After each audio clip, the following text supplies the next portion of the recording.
Welcome to Own Free or Die. I'm your host, Zach Jones.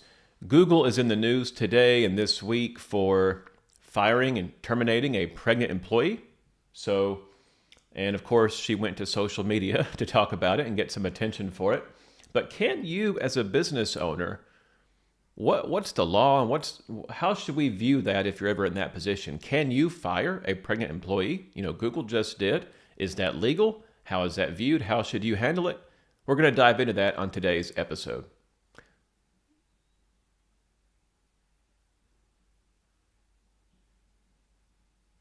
And come on.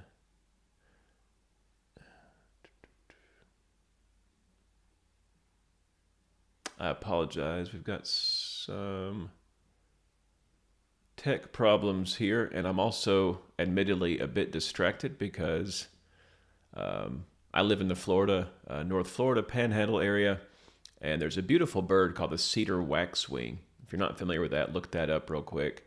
And they're migratory, and today's the first day I've seen them come through. And they're in these huge, schools, flocks. I don't know what the word is, but they're fun to watch, and there's a huge group just outside my window. So I'm a bit distracted by that, but I'm also having some...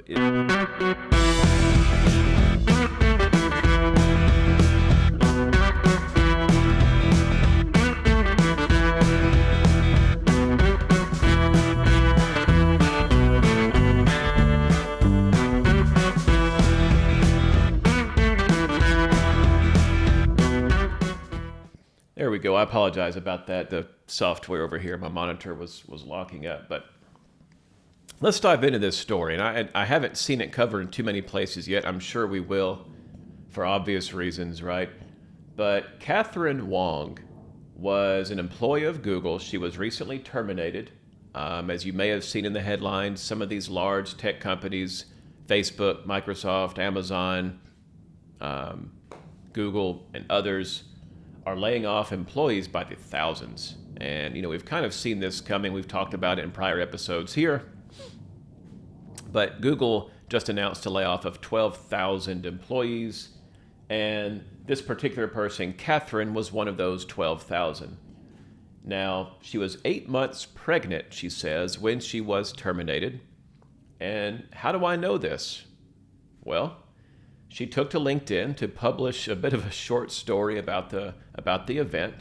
And, I'm going to show that to you here, or at least the first bit of it. But first, let me be clear. I'm saying some things about this, about her seeking attention. I do want to say she doesn't make any direct statements that indicate that she believes she's entitled to specialized treatment or different treatment just because she's pregnant. She never explicitly says that, so I do want to give her the benefit of the doubt. And obviously, this is going to be stressful for anyone. I'm not minimizing being terminated, or certainly being terminated while pregnant. She doesn't mention a husband in her post. I certainly hope she has one and that he is employed to help them transition through this process. And I'm confident that working for a company like Google, she's going to have a very generous severance that'll help her at least for the next few months. And I'm sure her insurance is going to carry over for at least a few months as well. Now, I personally would never post something like this publicly. I may share it with my immediate network, but she was very careful to include as many hashtags as she could. And the only reason you include hashtags are because you hope that others will discover it. And she used hashtags like layoffs. So it's obvious that she was hoping media persons would sort of stumble upon this, if you will. Now, we all know that many people, and this again, I suspect this is the hope of Catherine, but we all know that many people, regardless of what Catherine's intentions are going to pounce upon this. They're going to try and leverage and capitalize this for their own motives and for their own gain. And that's where we're going to pick up the story today. Let's meet Gabrielle. I'm not even going to attempt her last name out of respect to her. She is a news writer, according to her LinkedIn profile at Entrepreneur Magazine and entrepreneur.com. And you guys know that I love talking about the people that write and create this content at these outlets that are supposedly creating content for people like you and me, business owners. What is her experience? What is Gabrielle's experience to create content? What is her experience that allows her to sort of have insight into what you need as a business owner? Well, like all the other writers at all these outlets, Entrepreneur, Inc., Fast Company, etc., her experience is absolutely zilch. Okay, she has zero life experience that puts her in a place to create content for entrepreneurs. At Business Insider, that appears to be her prior stop before Entrepreneur, she was not employed. It was a fellowship. I don't even really know what a fellowship is. Is it like an internship where someone else is paying you instead of the company you're doing the work for? I don't know. But it was a fellowship funded by the Association of LGBTQ Journalists. I wonder if we should file the hate crime against that group because they left off the I and the A and the plus sign at the end of that acronym. Anyway, but they don't appear, the Business Insider does not appear to have retained her, hence why she is now an Entrepreneur, where she is writing articles like this one that we're going to discuss about Catherine Wong, the terminated pregnant Google employee.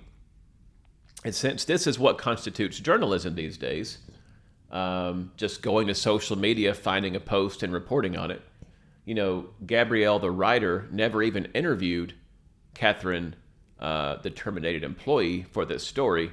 She just took excerpts from her LinkedIn post, a few of them out of context. And of course, she also referenced some comments left by other persons on Catherine's original LinkedIn post. It's very hard-hitting journalism. But, seriously, it's incredible how often these days you'll see news organizations, Fox News does it all the time on their website. They'll act as if they're breaking some news or posting a story, but all it is just they'll share a tweet or an Instagram post or whatever, and they'll share a few reactions to it, and that's the story. Anyway, it's kind of ironic, though, because social media, especially now Twitter, with Elon's changes, it's what is putting these traditional media outlets under. It's what's putting them out of business, but yet they keep reporting on it. It's kind of ironic. Anyway, obviously, no excerpts were shared, no comments were shared by Gabrielle, the writer, that attempted to justify Google's actions or to state how Google had legal standing to do what they did. The only excerpts that she selected are those critical of the action, obviously, because you and I know she had written this story in her head before she ever actually wrote it. She was just finding snippets that would meet her desired narrative. But anyway, one of these cherry-picked excerpts says, quote, "Firing people who are pregnant should be illegal." People who are pregnant, hope you caught that, should be illegal in the United States as it is in many other countries, end quote. Now, we all know that this is the end game, and that's why we're talking about this today, is because there's no doubt that there are many in our society that would love to force business owners like us to provide more and more of endless benefits to our employees, regardless of how feasible it is for us to afford them or not. They've already forced many of us to provide health care. They force you to handle the taxation of your employees and withhold those and file those taxes. That's a pretty significant burden. They force you to handle their retirement. All these things, they would love to put one more on the list that they wouldn't have to fool with, that we would do for them. So let's talk about the law first, about firing a pregnant employee. And quick disclaimer, I'm not an attorney. This is not legal advice. But you can pretty quickly do some research on your own and determine that in the United States, federal law, it is not illegal to terminate a pregnant employee, unless the reason you're terminating them is just because they're pregnant, right? That's discrimination. You can't fire someone because they're pregnant or because they're a specific race or because of any specific thing like that, right? That's discrimination. You're going to get sued every time and you're going to lose. But you can fire someone for any other reason, and if they happen to be pregnant, then that employee does not have any special protections, right? So if you're terminating them for cause, whether it's their job behavior or you're just instituting some layoffs for economic reasons, whatever the case may be, that's essentially what Google just did, they claim. Then if an employee happens to be pregnant, you don't owe them anything special legally, right? And that's federal law. Your state law may vary. We're not going to get into individual state law. That's federal law. Now, internationally, this is very different. And the reason I'm touching on international is just because typically when you look at liberals in our government, they love pointing to these other countries, Canada, Europe, wherever, saying that's how we want to do it. They kind of model after these countries. So it's worth taking a moment to sort of pay attention to what these other countries are doing. Let's look at Canada, because I have a friend that owns a business in Canada, and I've had, direct communications with her. So this is not hearsay or just what some Gabrielle type person wrote that really has no idea what they're talking about. This is what she's told me directly from things that she's experienced at a business that she is the sole owner of. In Canada, you are required to give maternity leave. Okay, there is a minimum amount, a maximum amount, and there's sort of a scale. I'm not gonna get into that, but you are required to give them maternity leave. And what she had happen, this is a crazy story. She had an employee that she really was wanting to fire, and by her own admission, she had kind of put it off. She didn't take care of it right away. Well, one day, they just weren't a good worker. And one day this employee comes into her office and says, "I'm pregnant." And as these types of employees usually are, she was very much aware of what her protections were and what the law states in Canada. And she just basically declared that she was going to take her maternity leave. And at that point, there was nothing my friend could do. She couldn't, unless she was willing to pay her salary for that entire duration, there was really nothing she could do. So the person takes their maternity leave, and my friend just decides, let's just let her go and I'll deal with this when she comes back. She finally comes back, and my friend, admittedly, she didn't take care of it as quickly as she should have. But guess what? All of a sudden, this employee is pregnant again. And then, bam, she's gone, maternity leave again. And she eventually then just this second time just went ahead and terminated her. And obviously she had to keep paying her salary for that entire time. But just shows how ridiculous this is. And this is a small, I think she has around 20 employees, maybe a medium business, depending on how you classify it. And she does well. But still, that's a significant financial burden for her. I mean, that's just profit being robbed from her pocket. And she has no doubt that the employee really didn't even want to work. That's why she wasn't doing a good job. She was just working there, so she qualified for government benefits and then basically get paid to stay home while she was on maternity leave. So that type of situation, I think we can all envision. There's a lot of people that would love for that to exist here in the U.S.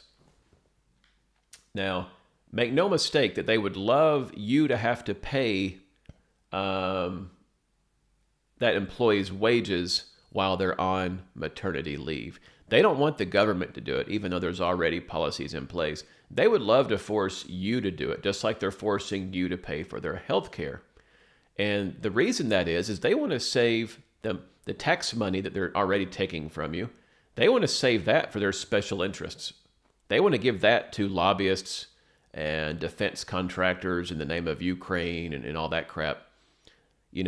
They want to save their money for those big dollar projects, and they want to save this type of disbursement for you, the business owner, to have to do, because that way it saves them more money. They get to line their pockets with more special interest projects. They get to take credit for passing the legislation that requires you to give these benefits, but ultimately they're not even worried about paying for it. They're going to make that your problem. That's what they would love to do, I have no doubt. And in some countries, that's already the way it is. So, look, and I do want to address, because I know a lot of people are probably saying, Google, maybe not viewers of this show, but people out there, when they hear about this story, Google could have kept her on, or they can pay her salary. They didn't have to terminate her. you know, that's probably mathematically true. But let's just for shiggles, I did some research. Catherine said her job title at Google was a program manager. According to Glassdoor, the average loaded salary, loaded salary is, financial compensation plus benefits.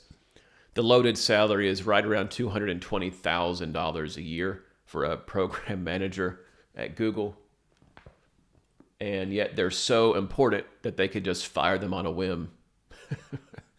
I'm not making light of the firing, but if these companies can just fire 12,000 people at a time, you kind of have to wonder how important your job was in the first place. But that's a different discussion.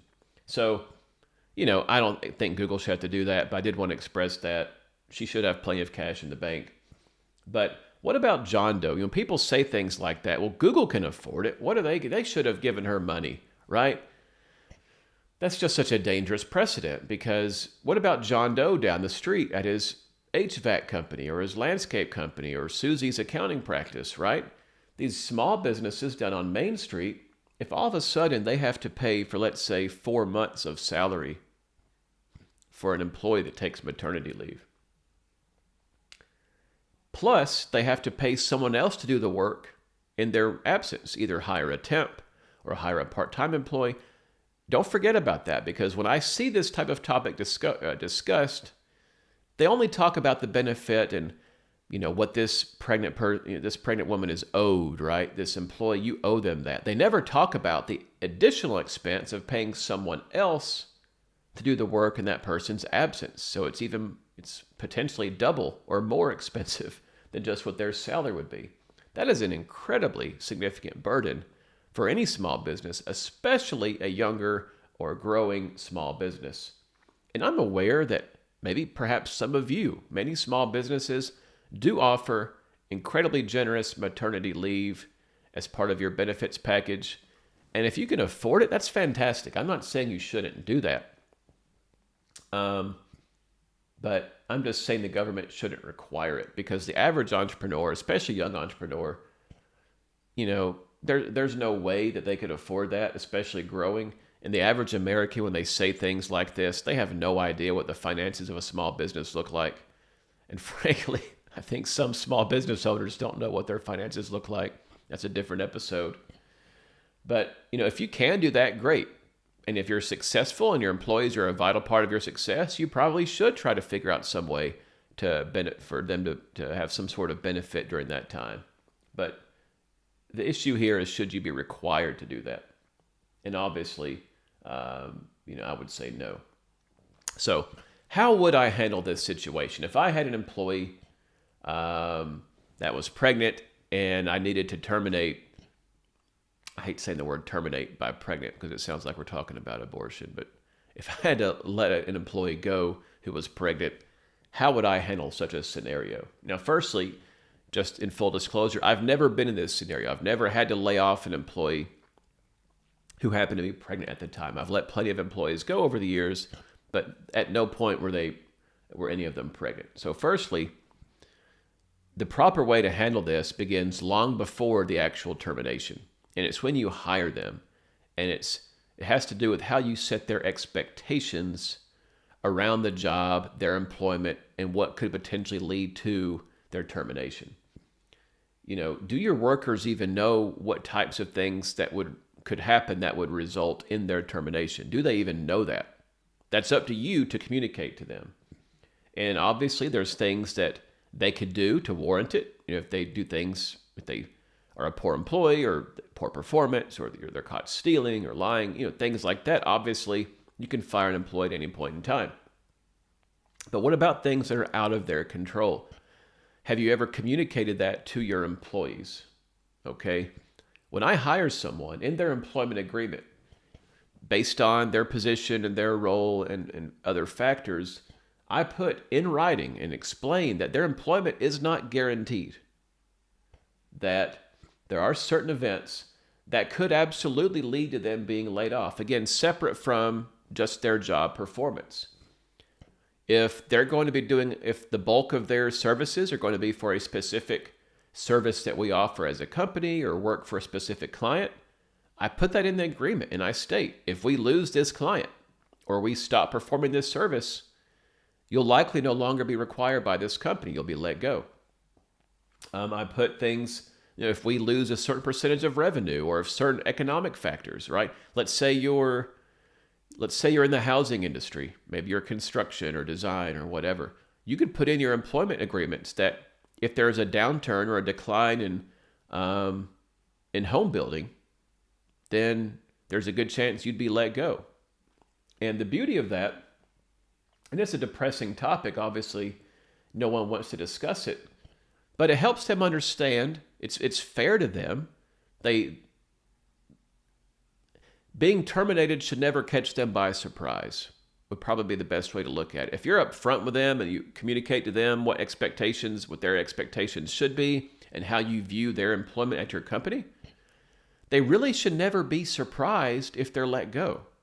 It also helps if they ever try to sue you, right? You've got in writing, well, we said if you took this job, if these types of things happen, you could be let go. That could really, again, I'm not a lawyer. It's not legal advice, but it's common sense that if you had those types of things in writing, it's going to be very difficult for an employee to claim wrongful termination. Now, for this approach to be effective, you or your managers, whoever's managing your employees, you have to be open with your employees and communicate when things are happening that could sort of be in line with these sort of trigger events that I've discussed. And I don't want you to be afraid to discuss these things with your team. I know a lot of people are. It's natural. And I'm not saying you have to share a P&L with them or give them, confidential information, but they're likely going to see it coming anyway. But you want to be sure. If something is on the horizon, you may just want to put it in their ear that, hey, this could happen. And, and I'll just tell you a story from my experience, how I did this. I had an employee who was a fantastic employee. I mean, I hated having to let her go.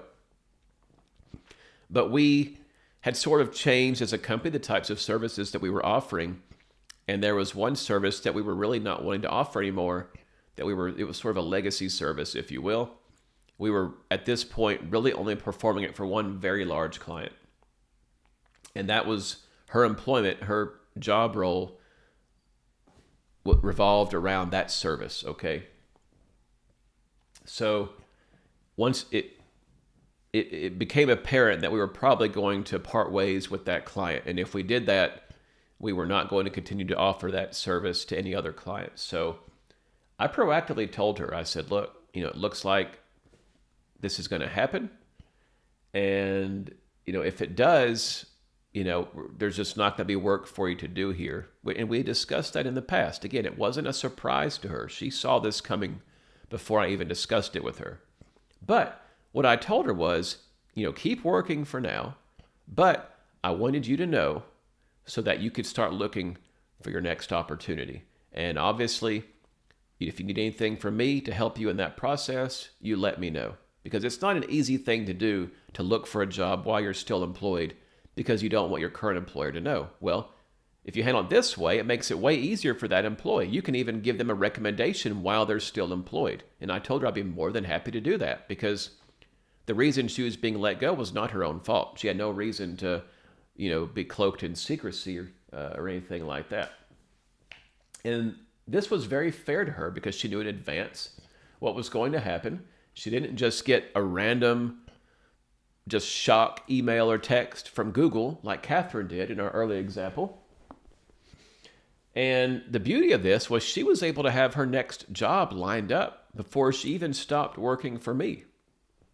Okay? So again, I'm not saying it's not unfortunate. I'm not saying it's not awkward. But this is the best possible way to do it, in my opinion. So if you set expectations of what could lead to termination and, they're aware that these other factors are not going to play a role, right? If you're pregnant, your employment agreement isn't thrown out the window, right? If we no longer have a need for you, we can't justify paying you just because you're pregnant or just because it's December and it's almost Christmas or just because you've had some other bad luck in your life. whatever. And I know this may sound cruel, but as the owner of your business, your job is to protect your business. And, if you look at it as a ship, if you start spending money to pay an employee you don't need, that ship's going to sink, number one. Number two, your other employees are going to notice that, and they're going to get upset because most employees always kind of feel they're worthy of a raise anyway. And if they see you paying an employee for longer than needed, they're going to view that employee as taking the money that they're owed, and it's going to create a pretty nasty situation rather quickly. So, and look, I mentioned the Christmas example. I have no doubt that Google knew before Christmas that this layoff was going to take place, right? They didn't just, last week or whenever this happened, just all of a sudden wake up and say, hey, we got to go fire 12,000 employees. They've known for a long time. And I'd be willing to bet a lot of money that they intentionally put this off until after the holidays because they were worried about the bad PR that would come with that. And I think that was incredibly selfish on Google's part. And I'm well aware that if they had terminated people, let's say December 15th, every, chucklehead on the news or in media would have blasted Google. This big wealthy company, one of the world's wealthiest companies, is firing their employees right before Christmas. This is evil. But here's the thing. They waited until a few weeks after the holidays because they wanted to avoid that. But Google was selfish in doing that. And here's why. If they had let those employees go a month earlier, or let's say mid-December, whenever they had made that decision for the layoff, think about it. All those employees, the Catherines of that group, would have had a month and a half head start in finding their next position. Okay? Now, Google let them go now. There are literally thousands and thousands and thousands more unemployed people now than there were in December. So it's going to be even harder for those people let go by Google to find their next job, right? They're having to start later, and there's way more competition. There's a lot more people looking for opportunities. So Google would have been much kinder to let those people go in December, no matter how much of a fuss that these idiots in media would have made about it. Because they're getting a severance package, right? Why not be let go sooner so they get a head start on finding their next job? And that's why the method that I would have done in this case, I think would have worked perfectly. And again, it's not a pleasant situation. There is no probably perfect solution where everyone feels great, but it's the best possible solution because this employee knew what was happening. She knew as soon as she could, and she was able to find a job before she even left my company. So that's how I would have done it. If you've handled such things differently, or if you have different ideas, I'd love to hear those in the comments. But again, and if you want to and you can afford to give some great benefits to your pregnant employees, that's your decision. But the story here is that no business should be required to make any decision based on anything other than their business finances, because that's how you should make your decisions. Making staffing decisions on anything other than your finances would be disastrous, and it'd probably scare a lot of people off from ever even becoming an entrepreneur, which would be terrible. So I'm sure you'll see this in the news in the coming days, people touching on some of what I've touched on. But hopefully this has been helpful to you. Thanks for watching. I'll be back tomorrow with another relevant story and look at how you can improve your business. I'm Zach Jones, and I'll see you tomorrow.